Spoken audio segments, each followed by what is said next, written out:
रामकृष्णारी. आज आपण बनवणार आहोत पावभाजी. त्यासाठी बटाटा, वाटाणा, बीट, गाजर, फ्लावर आणि बीन्स शेक सगळे मस्त बारीक कापून घेतले. त्याला 2 पाण्याने स्वच्छ धुवून घ्यायचे. एका कुकरमध्ये पाणी गरम करायला ठेवलेलं आहे. त्या गरम पाण्यामध्ये सगळ्या भाज्या टाकून घ्यायच्या. थोडंसं चवीनुसार मीठ टाकायचं. थोडीशी हळद टाकून सगळं मिक्स करून कुकरचं झाकण बंद करून 2 शिट्ट्या करून घ्यायच्या. तोपर्यंत 2 कांदे, 1 टमाटर मस्त बारीक चिरून घ्यायचं.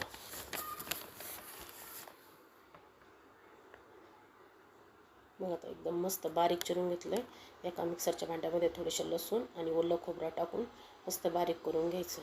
तर बघा आपली मस्त भाज्या शिजलेल्या आहेत. बघा आता मस्त भाज्या शिजल्या. भाज्यातलं पाणी बाजूला काढून भाज्या थोड्या थंड करून घ्यायच्या. एक मिक्सरचं भांडं घ्यायचं. त्याच्यामध्ये या सगळ्या भाज्या टाकून घ्यायच्या आणि मिक्सरला बारीक करून घ्यायच्या. बघा आता मस्त बारीक झाले. आता एका कढईमध्ये थोडंसं तेल, जिरे आणि कांदा आणि टोमॅटो टाकून मस्त परतून घ्यायचं. त्याच्यामध्ये थोडासा पावभाजी मसाला, गरम मसाला, धने, लाल मिरची पावडर, हळद आणि घरचा 1 चमचा मसाला टाकून सगळं मिक्स करून घ्यायचं. भाज्यातलं काढलेलं पाणी थोडंसं टाकून घ्यायचं म्हणजे मसाला चांगला शिजतो. मस्त असा मसाला शिजला. आता ती ग्रेव्ही सगळी त्याच्यामध्ये टाकून घ्यायची. सगळी ग्रेव्ही टाकून घेतली. थोडंसं मीठ टाकून पाणी टाकून एक तडका पॅन घ्यायचा.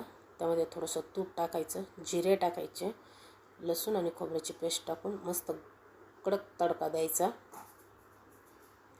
तर आणि थोडीशी कोथिंबीर टाकून. तर व्हिडिओ कसा वाटला नक्की कमेंट करून सांगा. आवडल्यास सबस्क्राईब नक्की